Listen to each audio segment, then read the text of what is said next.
सरदार का हो सरदार, तू और तोहार बिटिया इज्जत घोर के पी गइल बाड़ा ना। मगन ए तरी से बात करे वाला ई टोला में केहू पैदा नहीं खे भाई। ई मत भूल कि हम ई टोला के सरदार हैं। जाना तारी तू सरदार बाड़ा, लेकिन तोहे पता बना राजा अगर कोनो गलती कर देला तो प्रजा उसे सवाल पूछेला। साफ साफ बता मगन का बात बा। तो कान खोल के सुन, गंगा हमनी के समाज के इज्जत उछालतिया। उ पंडित के लड़कवा संगे रंगरलिया मनावता। तू अपने बेटी से कह दिए अगर जवानी वो करना समर्थ हो ना तो ओकरा के कोठा पे बैठा दिए। चिल्लो मत। कहाँ रहलू?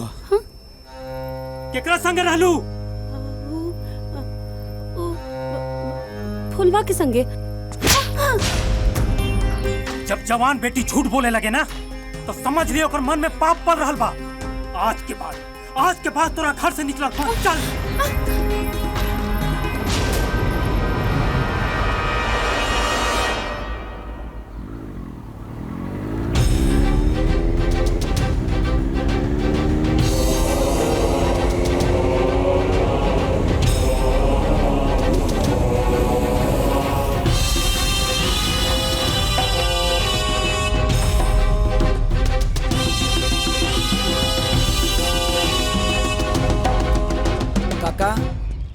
आज हमके ढाला ना भेना चाहिए।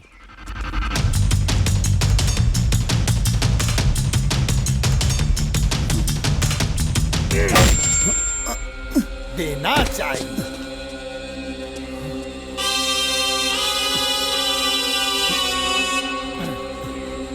भगवान रुक जाओ, हमरा दुआरी पे तमाशा ना चाहिए। ना चाचा, हमरे समाज के इज्जत के साथ ही खिलवाड़ कर रहा बा।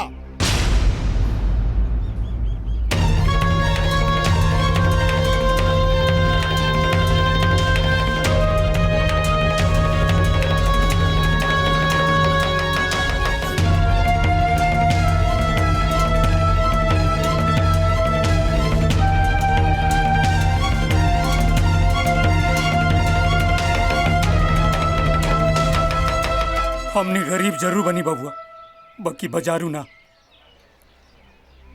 हमनियों के जाति बिरादरी बा, मान प्रतिष्ठा बा। हमनी के प्रतिष्ठा पर दाग मत लगाई। अगर हमनी के अपन बिरादरी में बदनाम हो गई नी तो बाप बेटी जहर खा के जान दे दे। सबकर भलाई ये में बा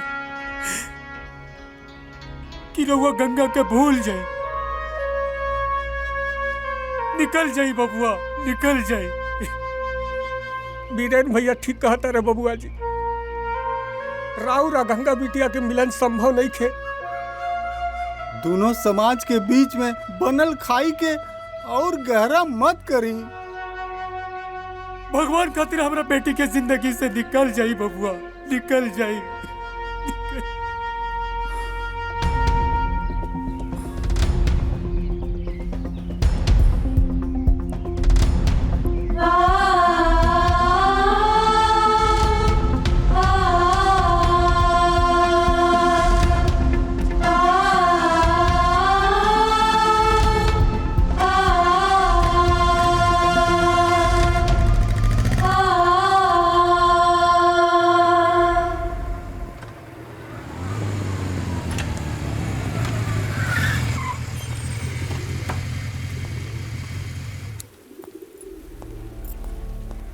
अरे बेटा आ गई ला।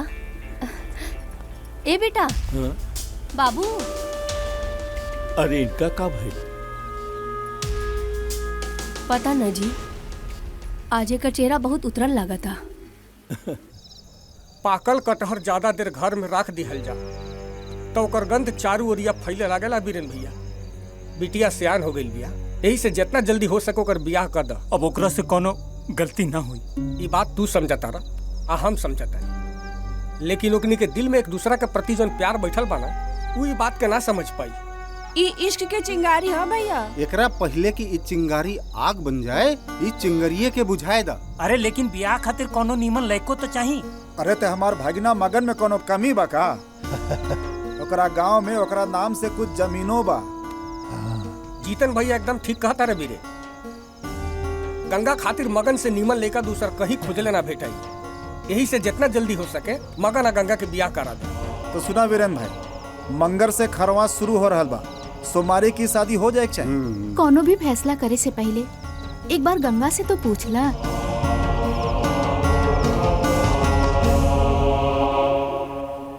माई माई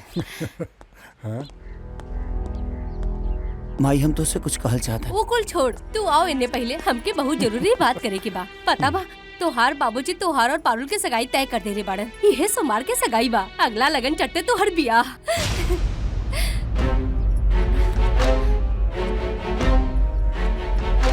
बेटा, हर बाप के यह सपना होला कि अगर बेटा के कद बाप से ऊंचा हो, और यही सपना तो हम देख ले रहे। बाकी हमार सपना तो टूट गई वही दिन जब हम तोरा मुंह से बाबूजी की जगह दुबे जी सुने लगली। बाकी हमार पसंद के लड़की से ब्याह करे खातिर राजी होके तू हमरा ऊपर बहुत बड़ा एहसान कैला। और अब तोहरा मुंह से अगर हम अपना के बाबूजी की जगह दुबे जी भी सुन ले ना, हमरा कोनो दुख ना होई।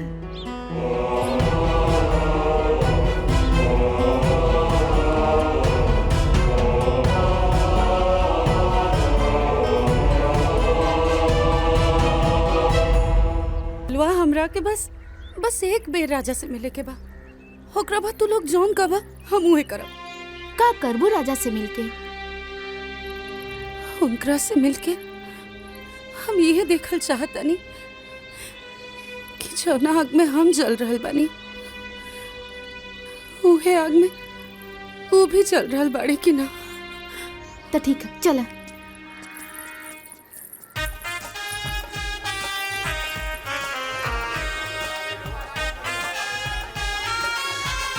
ये फुलवा इतना ज्यादा सजावट काहे खातिर होता?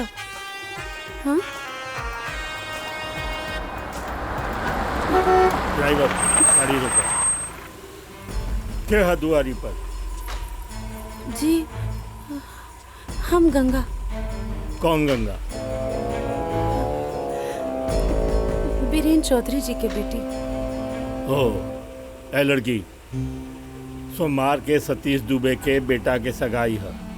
सौसे गांव वाला के बस्ती में कह दिया कि अपना बाल बच्चा के साथ भोज भात खाए आ जाए। चला।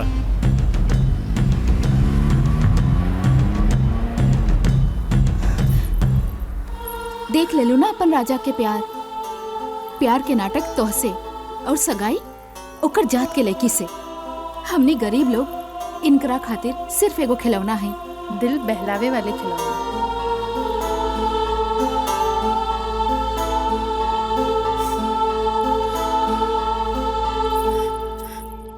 कहाँ गए रहलू बेटा? रउआ ठीक कहत रहनी बाबूजी। आसमान और धरती के मिलन ना कबो भइल बा और ना कबो होई। रउआ तैयारी करी, हम वेदी पर बैठे खातिर तैयार बनी। बधाई हो बीरेन भाई।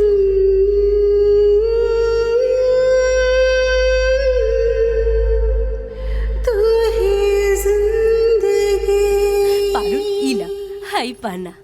अरे वाह, जाने लो बचपन से ही तोहरा ऊपर गुलाबी रंग बहुत खिलेला, एकदम परी नियन लागे लो तू। पसंद बा? बहुत पसंद बा। Thank you so much. अब जल्दी से तैयार हो जा, फिर हम आवत आनी। ठीक बा। राजा, हे राजा। हाँ? बधाई हो राजा। अब तू अपन बैचलर लाइफ से निकल के हमने के जैसन शादीशुदा कैटेगरी में आगे बढ़ा। एकरा कहल जाला संजोग। ऐजा एकर सगाई हो रहल बा और वैजा गंगा के बियाह हो रहल बा। का बात करता रे? तहरा के गंगा के बियाह के बारे में कुछ नहीं के पता का? इनके पता हूं ना होके के चाहिए। छोट जात के लड़की अब गर्दन के घाव बनवला के कौन काम बा?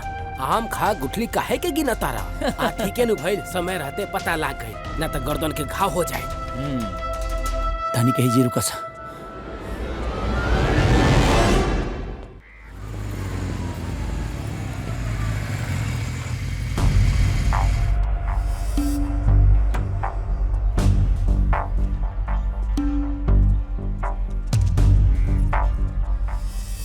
तू ऐजा का करे आयल बड़ा बाबुआ? तारा ऐजा आवे से मना कैल गेल रहे ना? गंगा से हम प्यार करी ले, ओकरा बिना जी ना पाई हम।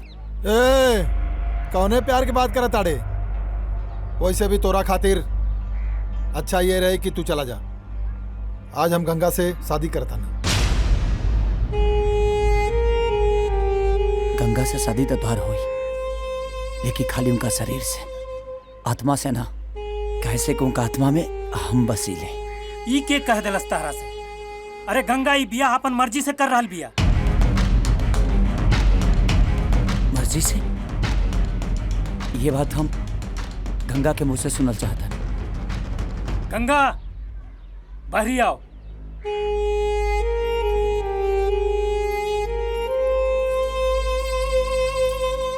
कह दे इनका से कि तू ही बिया अपन मर्जी से कर रहल बड़ू।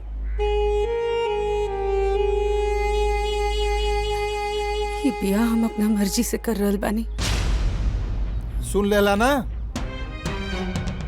चला निकला, चला।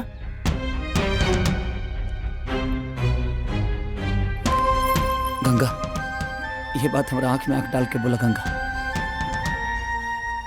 हमारा चुपी के इतना बड़ सजा मत था। का ये बियाह के बाद तू खुश रह पैबू, भुला पैबू ये प्यार के जौना प्यार के तू इतना दम भरत है? बोला गंगा, बोला।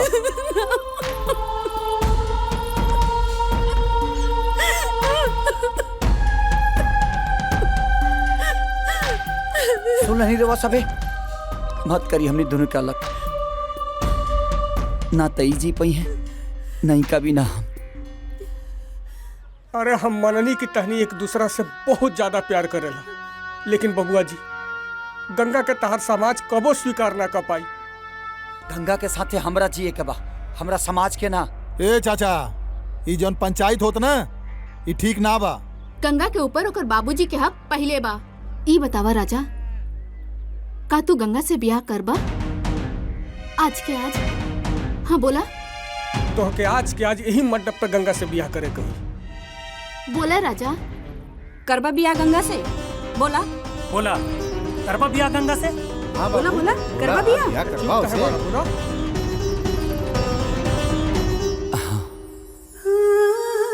हम गंगा से ब्याह करब। तोहरा कला से का होई? हाँ? हमनी के समाज के ये बियाह मंजूर नहीं खे। अरे तू चुप कर काका। एगो बड़का घर के लड़का हमनी के लड़की के हाथ थामे खातिर तैयार बा और हमनी अपन झूठा प्रतिष्ठा बचाव में लगल बनी। हाँ? ये दोनों जने के बीच में अगर हमने बाधा बनली जाना तो भगवानो हमने के माफ न करिए। ई सही कहा तारे बीरेन भाई, तू ब्याह के तैयारी कर। आज पूरा समाज ही ब्याह के गवाह बनी। कहो चला मगन चला। देख ले थोड़ा के।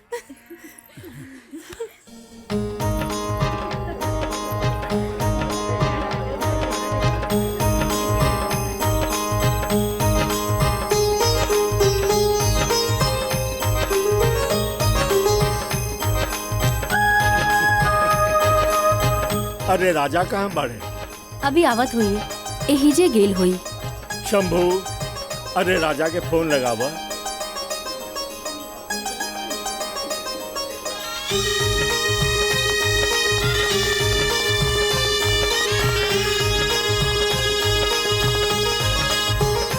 पंडिताइन, अरे हम तोहरा के बोलत रही कि पंडिताइन की लापरवाह लड़का बा। दद्दू, आप चिंता ना करी। अरे अपने दोस्तन के संगे हुई आ जाई।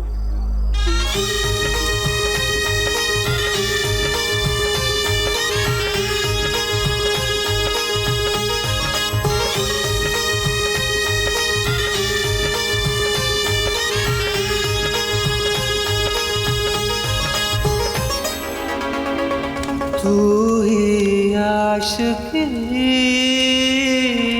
तू ही जिंदगी। लागत नहीं है दादा।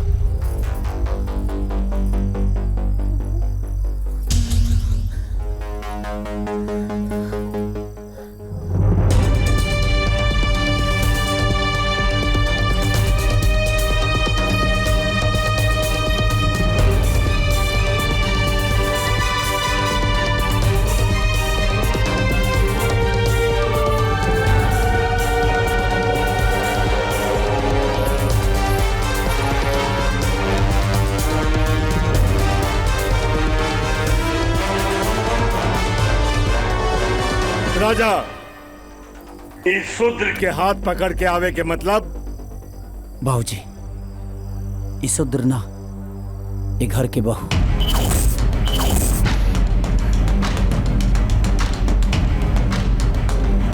और हमारी पत्नी है।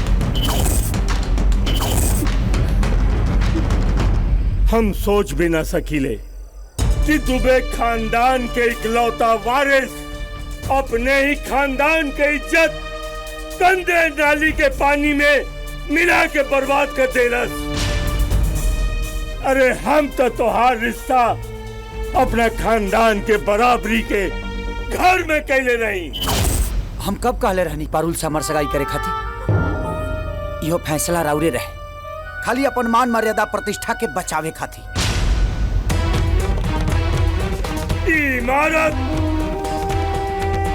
इमारत खाली ईंट और पत्थर से बनल ना है। एक नींव में दुबे खानदान के परंपरा और ये बुलंद इमारत में दुबे खानदान के गौरवशाली इतिहास बा। और तू चाहता रहे कि लड़की के हम अपना घर के बहू बना के दुबे खानदान के प्रतिष्ठा मिट्टी में मिला दी। जेकरा करवा शूद्र कह रहल बानी ना, ई मत भूली इरवा खानदान के बहू है। जेकरा कर और बेटा अग्नि के साक्षी मान के 7 फेरा के साथ साथ 7 बचन लेके 7 जन्म निभावे के वादा कैले। एकरा 7 फेरा ले लेवे से न एक औकात बदली और न जात। अरे गंदा नाली के पानी में बेलपत्र और फूल डाल देवे से वो गंगा जल ना हो जाला। लेकिन जब वह नाला के पानी गंगा में मिल जाला ना, तब गंगा अचल हो जाला। अपन झूठा अहंकार और प्रतिष्ठा के छोड़ी बाबूजी, हमरा और हाथ जोड़ता नहीं, गंगा के अपन बहुत स्वीकार कर ले। पंडिताइन, समझाओ अपना बेटा के। माई, समझाओ ना बाबूजी के कि गंगा भी एगो इंसान है। अरे इतना अत्याचार ठीक नहीं है। बेटा, आपकी जिंदगी के ऐसे दोहराव मिला के मत खड़ा करा जहाँ से एक रास्ता तो तोरा तरफ जात होके और दूसरा तोहार बाबूजी की तरफ। ऐसे तो अगर एक रास्ता हमके चुने के पड़ी तो हम तोहार बाबूजी वाला रास्ता चुनो।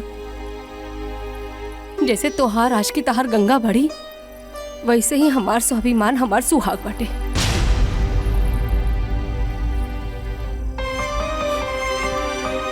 आखिर कहाँ गई इंसानियत जौन पूरी दुनिया के सिखाइले रहुआ कि हर इंसान एक तरह होला, तब फिर गंगा के साथ इतना भेदभाव का है? हम तोहरा से बहस कैल नहीं की चाहत। चाहे तो लड़की छोड़ा न तो हवेली।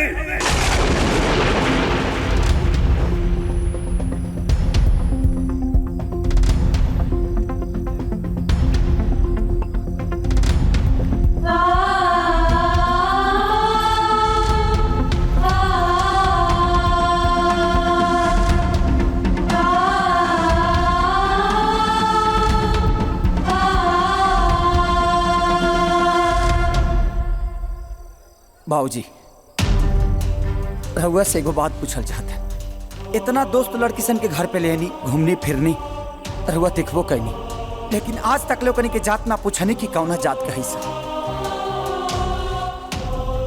लेकिन आज गंगा के मांग में सिंदूर डाल के सम्मान का दे देनी, रहुआ जात पूछ लेनी।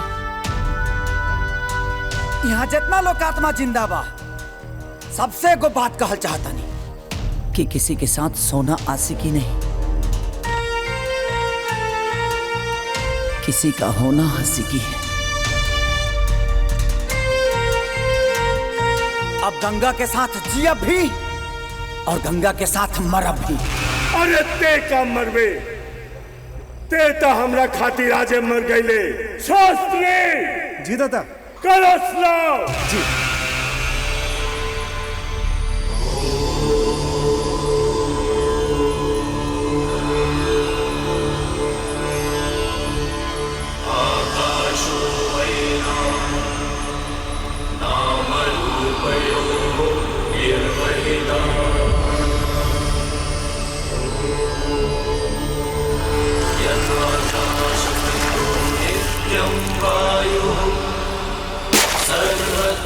सुनो गाँव वालों,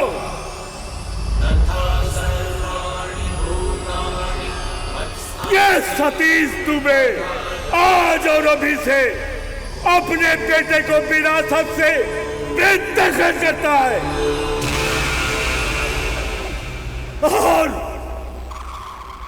और मेरी मुखाग्नि देने की जिम्मेदारी से बेटे को आजाद करता है।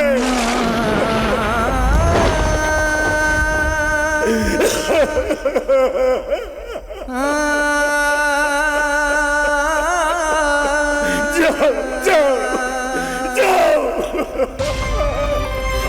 कहाँ जाता नहीं? एक बार माफी मांग ली बाबूजी, माफ कर दिए। एक बार बात तो करके देखिए, बस एक बार।